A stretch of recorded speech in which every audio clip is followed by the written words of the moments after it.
macaafa Daani'eel raajicha boqonnaa 6 guutuu isaa wajjin ilaallaa. Isuma irratti hundoofnasi gara biraa hin deemnu. Maal baranna isa macaafa Daani'eel boqonnaa 6 guutuu mataarraa maal barannaarraa sagalee Waaqayyoo kanarraa maal baranna gara jireenya keenyaatti fudhannee maal baranna isa jedhu wajjin ilaallaa.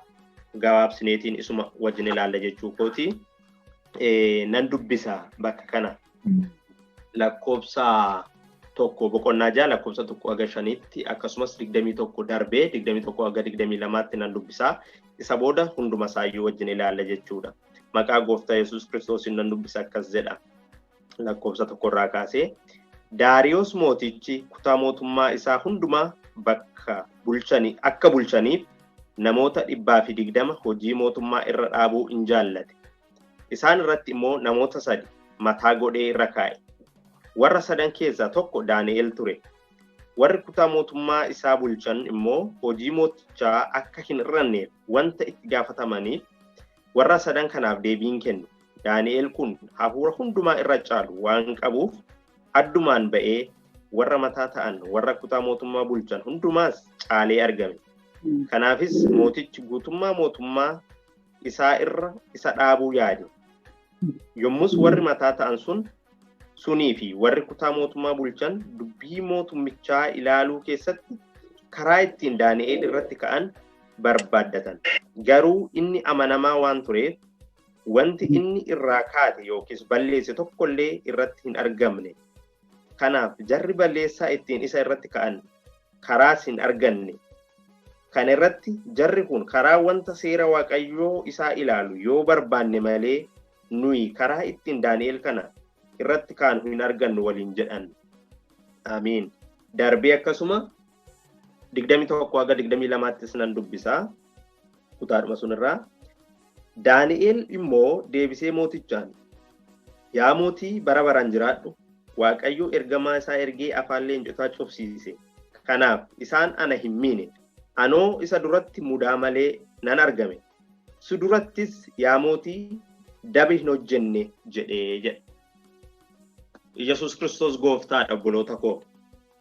Oddoo kanatti maal argina? Macaafni Daani'eel kun kan caafame akka beektonni baay'een jedhanitti dhaloota Kiristoos dura jaarraa ja'affaa jedhamee kan beekamu dhaloota Kiristoos dura isaa jechuudha. Before Christ isa jedhanii kan caafame jedhamaa.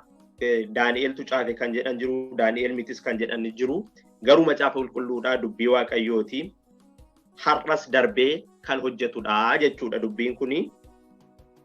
Gabaabsee backgroundii isaa gaafa laallu Daani'eel nama Israa'el keessa booji'amee Israa'el warra Baabiloonii mo'atamanii booji'amanii warra biyya biraa keessa biyya hormaa keessatti galaa ta'anii yookaan immoo akka boojuutti dhaqanii achi jiraachaa turan keessaa nama tokkodha. Haa ta'uti garuu bakka booji'amee jiru keessatti yookaan biyya booji'amee achi keessa jiraatu keessatti Waaqayyo isaan gargaaree mootii biyya suniitiin warra filatamanii barumsa baratan. Keessumaa afaan kaaldotaa fi macaafota yeroo sunitti barbaachisu waggaa 3 boqonnaa tokkorraa kan arginu waggaa 3 baratanii hojii mootummaa biyya suniirra hojii mootii yeroo suniirra dhaabbatanii warra hojjechaa turan hiriyoota isaa 3 kabiraa wajjin warra hojjechaa turan ta'uu isaa argina gabaabaatti. Kanaaf Daani'eel kun gaa hojjechaa guddachaa nama deemaa ture jechuudha. Sababii Waaqayyoof isaan of eeggataniif Waaqayyos isaaniif of eeggata ture. Calqabuma gaafa biyya sun keessatti filatamanii mootii dura akka dhaabbataniif gara mana barumsaatti deeman amma tarii yeroo sunitti yuunivarsiitii ta'uu danda'a. Sababiin isaa waggaa 3 guutuu baratu, macaafa adda addaa baratu, afaan kaaldotaallee hin baratu, akkaataa itti mootummaa biyya sunii geggeessan hin baratu, waan baay'ee baratu turan gaafa naagalu jechuu kooti. Haa ta'uti garuu Daani'eel isa mootiin daadhii waynii fi nyaata ofiisaarraa isaaniif kute suniin akka of hin xureessineef garaa murate jedha. Lakkoofsa 8 irratti boqonnaa 1 irratti akkasumas immoo hin gaafatee isa isaan geggeessu isa nyaata isaaniif dhiyeessu isa isaan hoogganu sun gaafa gaafatu isaan innis immoo faara tolaadhaan ilaalee egaa dubbii isaanii beektu akka nyaata suniin of hin xureessine haalallee mijeesseef jechuudha Waaqayyo. Waaqayyoof of eeggachaa turani, Waaqayyo duratti amanamaa turani hiriyoota isaa wajjin iyyuu jechuudha. mata dureen har'a wajjin ilaallu amanamummaa isa jedhu irratti ilaalla. Amanamummaa baay'ee gabaabsinee amanamummaa. Daani'eel bara isaa keessatti yeroo jiraachaa ture sun keessatti amanamaa ture. Amma bakka dubbisee boqonnaa jaa lakkoofsa 1-5 keessatti maal arginaa? Egaa Daariyoos mootii biyya sunii ta'ee yookaan mootii Baabiloon ta'ee namoota baay'ee saba baay'ee sabaaf sablammii baay'eetuun biyya sun keessatti hoogganamaa biyya gara 128 kan jedhu jira. Yeroo adda addaatti biyya adda addaa sababiinsaa akka mootii ta'aniitiin biyya sun bulchuu waan ta'eef baay'ee mootummaa olaanaa yeroo sunii ture jechuudha. Kanaaf sabaaf sablammii adda addaatu jira, mootota xixiqqoo adda addaatu jira. Isaan kun walitti dhufaniitiin Daariyoos jalatti bulu turan. Daariyoos immoo nama 120 hojii irra kaa'e. Akka kunoo like regionii kan fakkaatu akka biyya keenya amma naannoon jiran pirezidaantiin naannoo jiru ministeeronni jiru haa ta'uutii garuu nama 120 akka mootii xixiqqootti ni jiru achi immoo namoota sadi immoo gubbaa isaanii kaa'ee Daani'eel isaan keessaa tokkodha. Daani'eel warra sadan keessaas warra 120 keessaas gaafa ilaalamu nama baay'ee kwaalitiinsa haayii ta'e hafuura addaa qaba ture jedha macaafa qulqulluu afaan Oromoo irratti.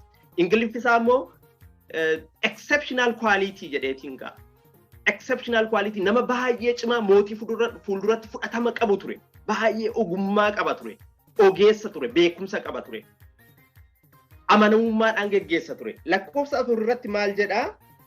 Yommus warri mataa ta'an sunii fi warri kutaa mootummaa bulchan dubbii mootummichaa ilaaluu keessatti karaa ittiin Daani'eel irratti kan barbaadatan garuu inni amanamaa waan tureef wanta inni irraa kaate yookiis balleesse tokkollee irratti hin argamne. Kanaaf jarri balleessaa ittiin isa irratti ka'an karaa hin arganne jedha. Karaa adda addaatiin isa qoranii ilaalan. Wajjin biyya geggeessuu isaan tarii corrupted ta'uu danda'u, nama miidhuu danda'u, murtii jal'isuu danda'u, wanta isaan hin malle karaa jal'inaa fudhachuu danda'u, karaa qaxxaamuraa tarii duroomuu danda'u. Daani'eel irratti garuu balleessaa tokko hin arganne. Waan inni isaan caaluuf immoo itti inaafu turan. Tarii mootii fuuldurattis immoo waa haala gaariidhaan ilaalama. Sababiin isaa mudaa tokko malee wanta hojiin isaaf kenname haalaan karaa sirrii ta'een baata ture. Kana qofa miti. Waaqayyo isaa fuuldurattis immoo amanamummaadhaan deddeebi'a ture Daani'eel. Lakkoofsa 21-22tti erga boolla leencotaatti darbatame booddee mootiin dhiphatee gara isaa gaafa dhaqee yaa Daani'eel mootii Waaqayyo keessi oolchuu danda'a ree gaafa jedheen yaa mootii bara baraan jiraadhu Waaqayyo koo ergamaa isaa ergee afaan leencotaa cufeera waan tokko nan miine si fuuldurattis hamaa tokko hin hojjenne Waaqayyo koo fuuldurattis mudaa hin qabaanne jedha. Egaa maal argina asirratti Daani'eel mooticha fuuldurattis amanamaa ture, Waaqayyo isaa fuuldurattis amanamaa ture boloota koo. Waaqayyo nu haa gargaaru. Egaa amma ani waa'ee Daani'eel dubbachuu barbaadee tanan miti. Jireenyi Daani'eel darbeera. Har'a garuu Daani'eel nuuf fakkaattiidha. Rool moodelii keenya. Nuti Waaqayyo keenya fuulduratti maal fakkaanna boloota koo? Waaqayyoof amanamnee jirraa? Namoota fuuldurattoo biyya keessa jiraannu keessattoo maal fakkaanna?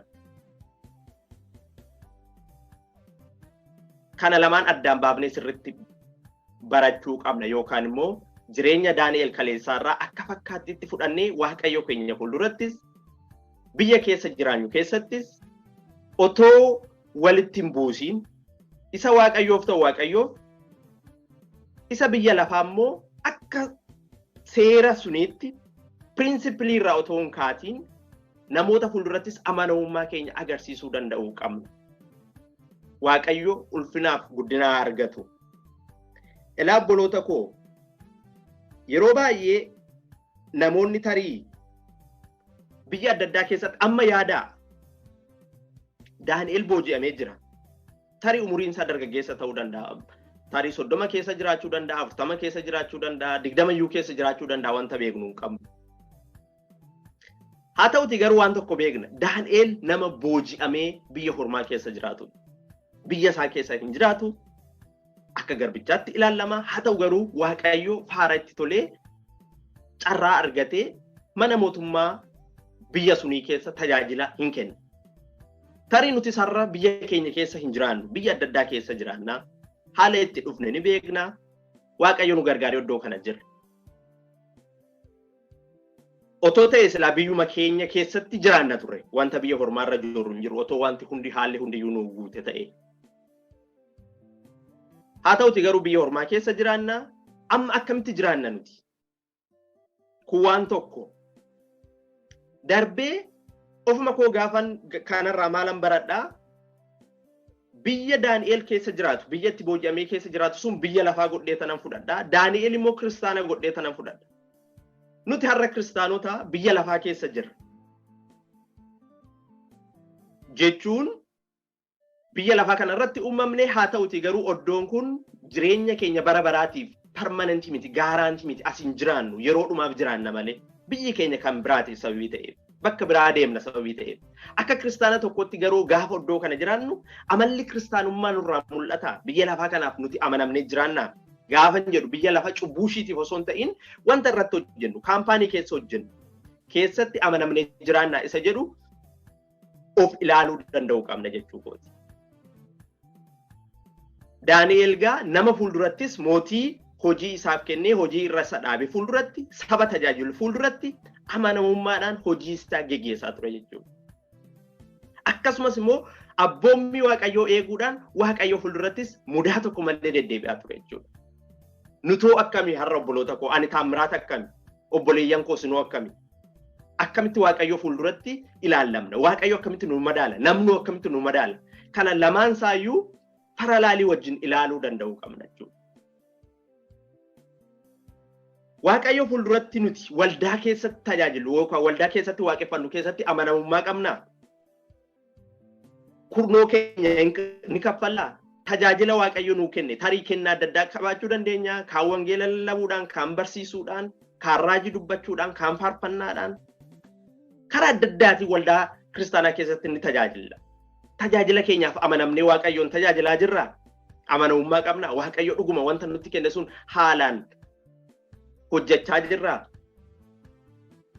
Otoo irraan kaatiin. Abboommii Waaqayyoo ni eegna.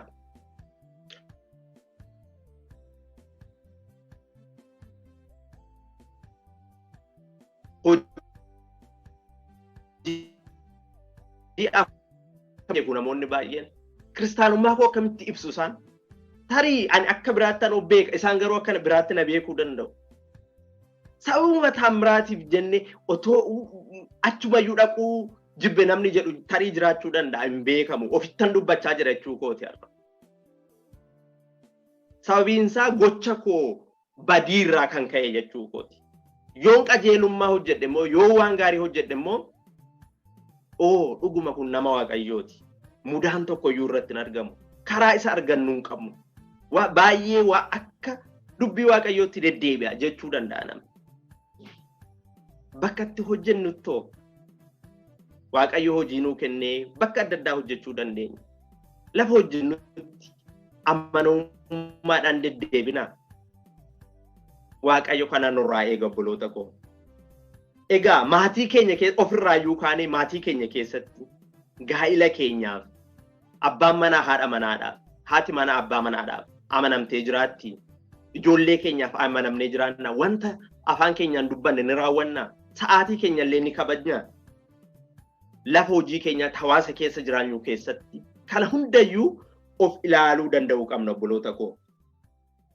Egaa kanaaf har'a bakka lamatti qoonnee kan ilaallu biyya lafaa keessattis bakka jiraannutti bakka hojjennutti hawaasa keenya keessatti gaa'ela keenya keessatti waldaa kiristaanaa tajaajila keenya hundumaa keessatti iyyuu amanamummaadhaan deddeebi'uu Waaqayyo akka nurraa eegu dubbii kanarraa barannachuudha. Luqaas boqonnaa 16 lakkoofsa 10 hanga 12tti dubbiseen asuman deebi'a.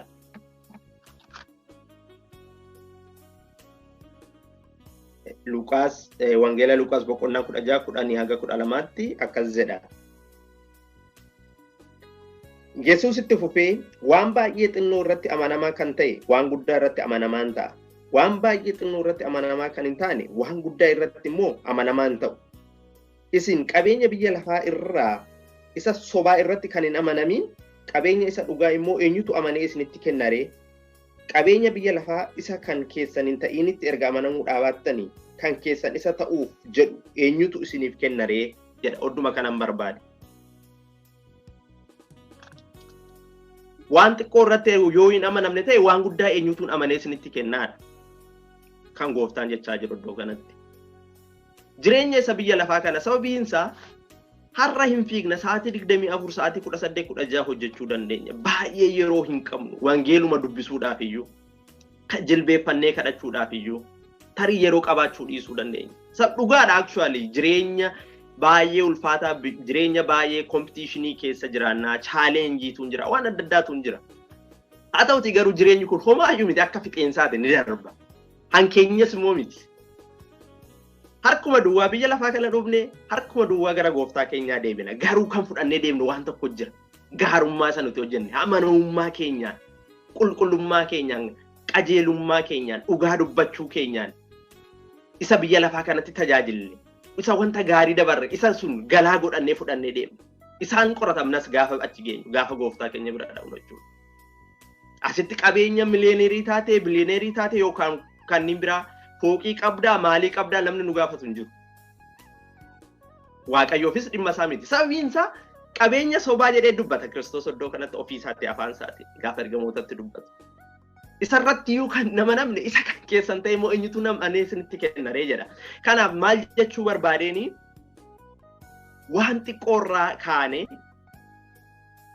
bakka Waaqayyo nuu kenne har'a kaampaanii keessa hojjechuu waajjira adda addaa keessa hojjechuu dandeenya. Maatii keenya irraa kaanee amanamummaa keenya cimsinee Waaqayyo fuulduratti eeggachuu danda'uu qabna. Gaafa roobii otuma dadhabuun gara dhumaattan galee tajaajila karaa fayyinaa barumsa baay'ee bareedaa tokko luba Ingidaan barsiisaa turan. Isarraa waan tokkoon hubadhe waluma gaafan cuunfee ilaalu Waaqayyoon jireenya keenya keessatti isaanillee waa'ee tajaajilaa barsiisaa turanii jireenyuma keenya keessatti self-centered ta'uu fi Waaqayyoon giddugaleessa of giddugaleessa godhachuu fi Waaqayyoon giddugaleessa godhannee deddeebi'uu waan jedhu tokkotu sammuu hokotti dhufe. Isaan kana keessan fudhadhe. Jireenyuma keenya keessatti of giddugaleessa godhannee deddeebina taanaan salfishummaan jira taanaaniin Waaqayyo irraa kaannee rabboloota koo. Haa ta'uti garuu jireenya keenya keessatti Waaqayyoon giddugaleessa godhannee deddeebina taanaan lafa irra teenyetti Waaqayyoof amanamnee deddeebina taanaaniin inni biyya lafaa kunis wanti nutti irratu hin jiru. Waaqayyo fuuldurattis faara tolaadhaan ilaallamna namoota birattillee haala gaariidhaan akkuma Daariyoos mootichi Daani'eel baay'ee jaalata ture. Saba isaa miti, qomoo isaa miti, nama booji'amee galaa ta'e achi jiraatudha. Garuu Daariyoos Daani'eeliin caalchisee warra kaanirra jaalata ture. Tarii biyya adda addaa keessa jiraattu sinar. Lafuma hojjetanitti tarii barumsarra kan jiraattan jiraachuu dandeessu, hojii adda addaa kan hojjetan lafuma Waaqayyo siniif kenne irratti rool moodelii ta'a. Fakkaachuudhaaf isin hojjetinaa. Ofittis akkasuma jechaa jira. Waan gooftaan nurraa eegu amanamummaadhaan bakka hojjennu sunitti haala yoo hojjenne akkasumas immoo hojii hafuuraa keenyaas haala gaariidhaan Waaqayyo keenya fuulduratti yoo deddeebine Waaqayyo yoo kadhanne Waaqayyo yoo tajaajille macaafa qulqulluu keenya yoo dubbifanne yoo kadhanne Waaqayyo faara tolaadhaan nu ilaala.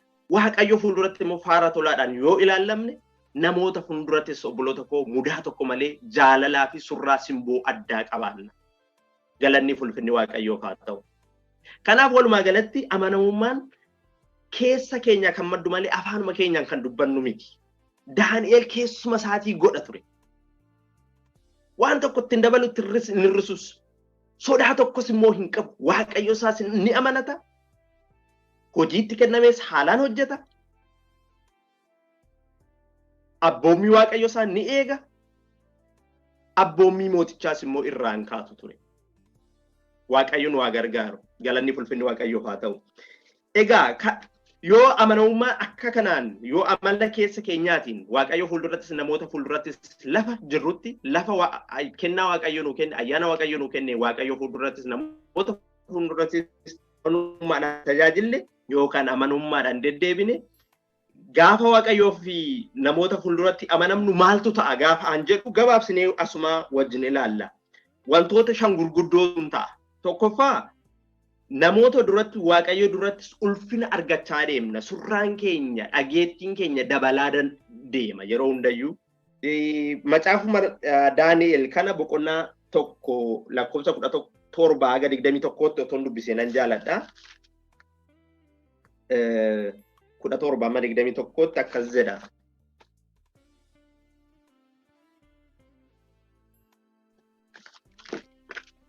Waaqayyo yommus dargaggoota arfan kanaaf beekumsa, caaffattootaa fi dhiifama dura mee lakkoofsa 8 irraan dubbisa. Daani'el garuu nyaata mootichi nyaatuu fi dhugaatii inni dhugus soorataan akka of hin xureessineef garaa murate. Kanaaf of xureessuu kana keessaa ooluudhaaf hangaficha warra hojjettoota sanaa in kadhatee jedha.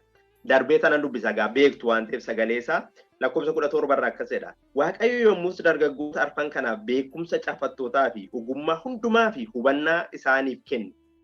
Daani'el immoo mul'ataa fi abjuu hiikuuf kennaa in argate. Barri isaan itti haa dhiyaataniif mooticha muree geenyaan hangafni hojjettootaa warri xu'aashii Nebukadnezaritti isaan dhiyeesse. Yommus mootichi isaan wajjin dudubbatee hunduma isaanii keessaas kan akka Daani'el, Hanaaniyaa, Mishaa'elii fi Azaariyaa hin argamne. Akkasitti isaan mooticha duratti hojiidhaaf hin fudhataman. Dubbii ogummaa fi hubannaa waan ilaalu hundumaatti mootichi yeroo yaada isaanii gaafatetti guutummaa biyya mootummaa isaa keessaa warra ayyaana hedan beekaa warra jedhamanis hundumaa irra harka 10 caalanii argatee jedha. Egaa laala oddoo kanatti biyya hormaa keessatti dargaggoonni kun of hin xureessinu jedhanii amanamummaadhaan waaqayyo isaanii fuulduratti deddeebi'anii waaqayyos immoo isaaniif amaname gaafa baratan ogummaatu isaanii kenname caaffata sun haalaan baranii wanta baratan sun sirriitti hubatanii gaafa barumsa isaanii eebbifamanii xumuranii gaafa mootii fuuldura dhaabbatan warra kaan harka 10 jedha. Harka 10 parsentii 10 laalaa gaasin waggaa 3 guutuu wajjin baratanii garuu warra kaan immoo caalanii argaman. Obboloota koo gaafa waaqayyoof amanamnu waaqayyos nuuf amanamaadha. Wanta hojjettu nurratti surraa argachaa deemna, simboo argachaa deemna. Warra kaan caallee argamna malee gadi hin taanu. Galanni ulfinni waaqayyoof haa ta'u. Itti aanee rakkina yookaan qorumsa nutti dhufu hundayyuu waaqayyo itti gaafatummaa fudhata waa'ee keenyaaf. Nutumti waaqayyoof haa amanamnu malee, nutumti waaqayyoof haa jiraannu malee rakkoon tokkollee nun argatu. Waaqayyo itti gaafatummaa isaa ni fudhata. Kanas odduma kana bakka lama argachuu dandeenya. Raajii Daani'el boqonnaa 3:19-25 boqonnaa 6:16 amma 23tti argachuu dandeenya. Raajii Daani'el boqonnaa 3:19-25 gaafa warri sadan abidda keessa bu'anii sinumti dubbifadhaa iddoo suni waaqayyoof amanamanii waaqa tolfamaa dhaabbate suni hin sagannu jedhanii waaqayyo garuu abidda boba'u keessaa isaan oolche. Ulfinniif galanni waaqayyoof haa ta'u. Ani garuu boqonnaa 6 lakkoofsa 16 amma 23tti nan dubbisa. Kutaa amma wajjin laallaa jiru jechuudha. Kana irratti mootichi abboomnaan Daani'el fidanii boolla leencotaa keessa hin buusan. Mootichis Daani'eliin waaqayyo kee inni ati ittuma tee waaqessitu si haa oolchu. Dhagaan tokkos fidamee afaan boollichaa irra kaa'ame. Waa'ee Daani'eliif wanta tokkollee akka hin geeddaramnetti mootichi mallattoo ofii isaatiin mallattoo gurguddoo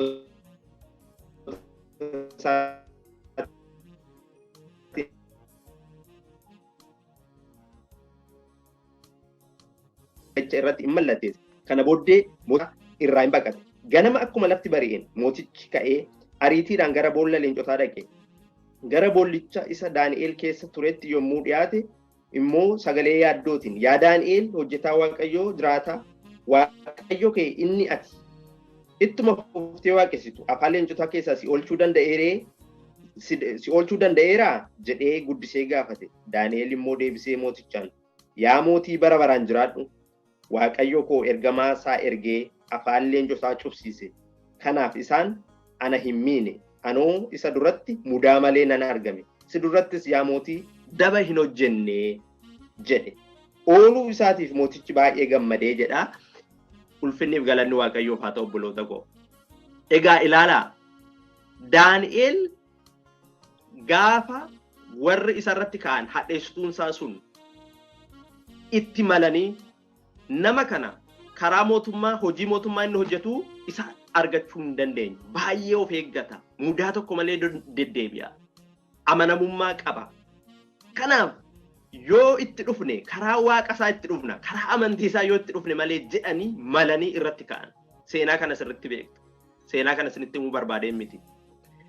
Gaafa isaan murtoo murteessanii seera Faaresii fi kan Meedoonii fi Faaresiin kan hin jijjiiramne mooticha mallatteessisan Daani'el iddoo sun ture. Akka isaaf ka'anis ni beeka. Sababiin isaa hafuura caaluu qaba ture. Mul'atas qaba ture Daani'el. Haa ta'utii garuu amanamummaadhaan waaqayyo isaa fuulduratti rakkina natti dhufa. Afaan leencotaa keessa akka bu'u beeka ture Daani'el. Sababiin isaa gaafa murtaa'u achi ture. Warra gurguddoota keessaa tokko waan tureef jechuudha. Rakkina natti dhufu jedhee afaan leencotaa keessaan bu'aa. Leenconni na nyaatu nan du'a jedhee takkaa sodaa tokko malee waaqayyo isaatiif amanamummaadhaan itti fufe.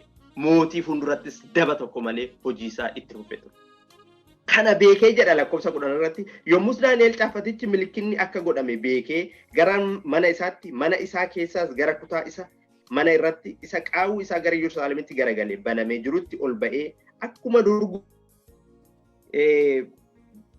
maalan jechaa ture waaqayyo rakkoo nurra ga'u hundumaaf itti gaafatamummaa fudhata jechaan ture. Rakkinni nurra gahuu danda'a gaafa waaqayyoof amanamnu gaafa dhugaadhaan deddeebinu biyya lafaa kana keessa haga jirrutti rakkina qabna. Hadheessituu baay'ee qabna karaa hafuuraatiin gama fooniitiinis haa ta'uti garuu nuti amanamummaadhaan waaqayyo keenya fuuldura haa deddeebinu malee waaqayyo keenyas nuuf amanamaadhaan jechaa ture.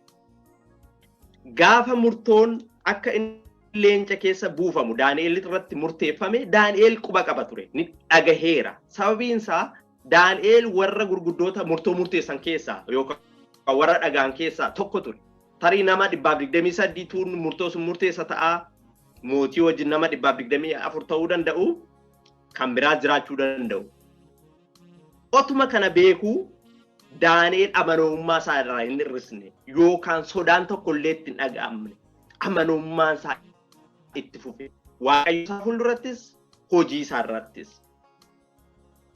Gaafa isaan murtoo sun murteessanii seerri itti godhamee seera biyya sunii Meedoonii Faares kan jedhamuun gaafa mootiin mallatteessu seerichi mootiin iyyuu jijjiiruu hin danda'u. Seera sun homtuu jijjiiruu hin danda'u akka biyya suniitti akka yeroo suniitti. Kana otoo beeku mootiin isa oolchuu hin danda'u. Akka foonsaatti gaafa ilaala. Garuu amanamummaa isaa garuu inni itti fufe. Eenyutti amanatee gooftaa isaatti amanatee jechuudha. Egaa kanaaf Daani'el irratti murtiin murtaa'ee gara leenca boolla leencotaatti akka darbatamuuf murtiin godhameera. Haa ta'uti garuu waaqayyo dabarsee isa kenneera leenci isa miidheera isa hin miine. Waaqayyo dursee afaan leencotaa cufe. Ergamoota isaa ergee jedhan iyyuu nammiine jedhan numtiyyuu gaafa mootiin isa gaafatu. Kanaaf inni lammaffaan rakkina qabna, qorumsa qabna, nuti waaqayyo keenya wajjin haa deddeebinu malee qorumsi tokko nurra hin ga'u. Rakkina keenya hundumaa waaqayyo dursee responsibility fudhata. Waaqayyotu nuuf baa jechuu kooti.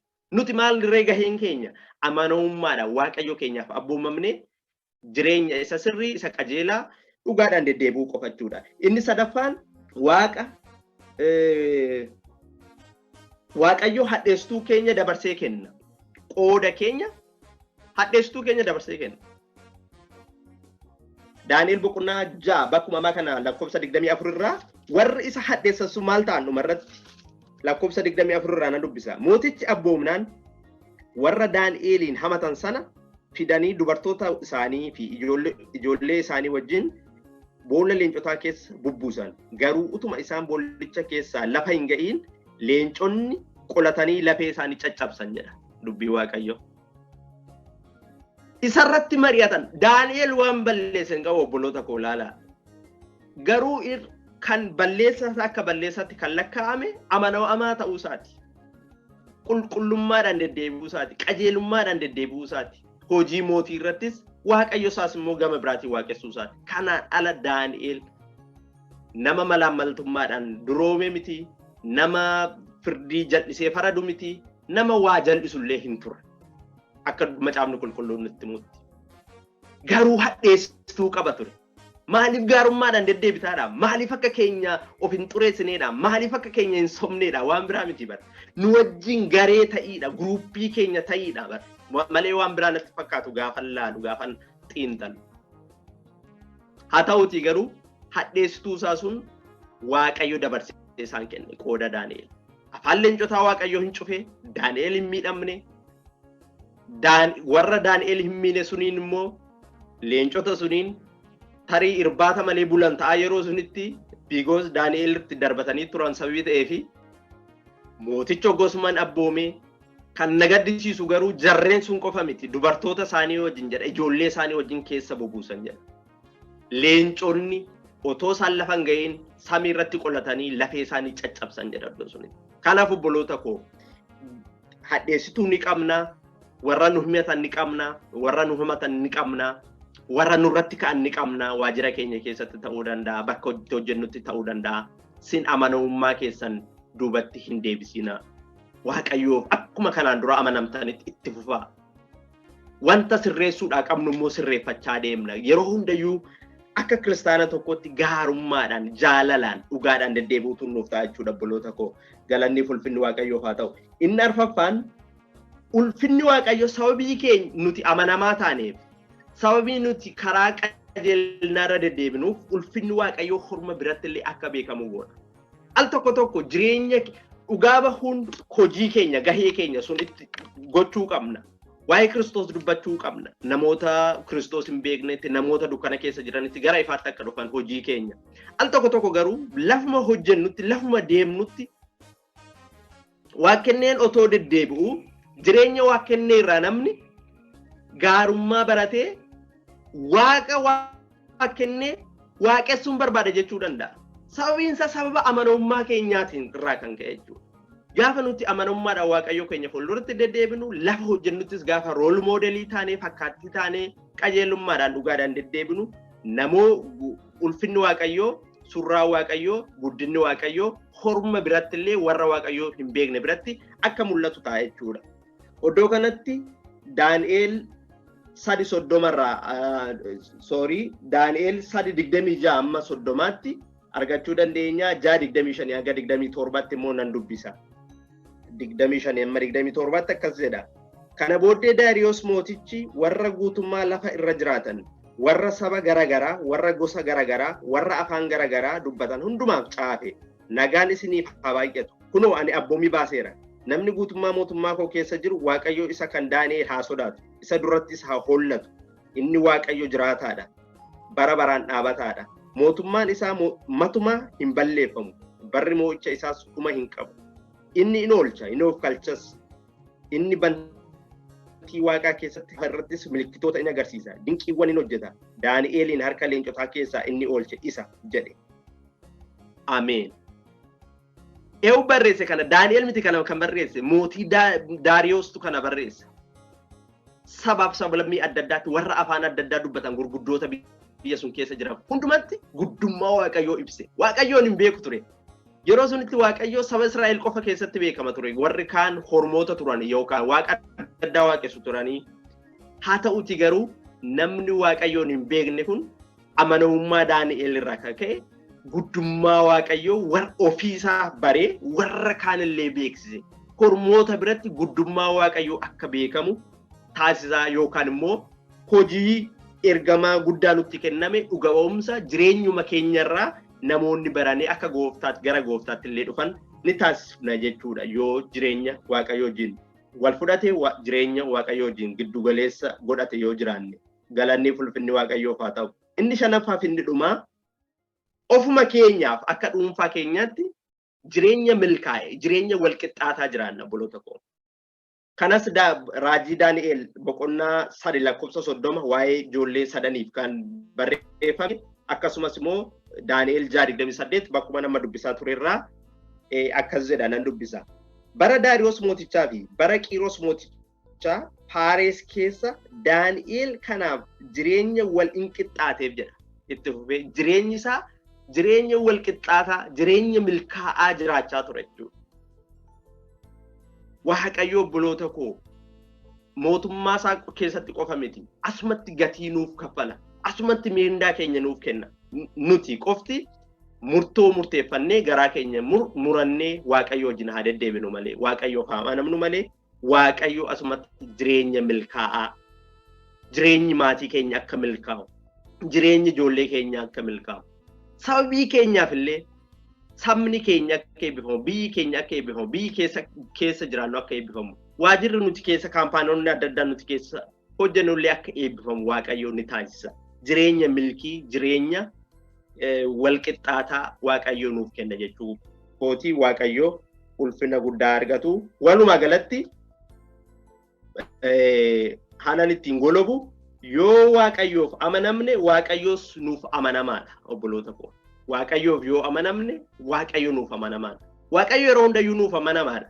Garuu nuti Waaqayyoof amanamne karaa sirriirra karaa Waaqayyo jedhu abboommii Waaqayyoo eegnee deddeebina taanaan immoo caalaadhumatti Waaqayyo jireenya keenya keessatti isa biyya lafaattis gaafa garaasaas dhagnuttis Waaqayyo nuuf amanamaadha. Galanni ulfinni Waaqayyoof haa ta'u.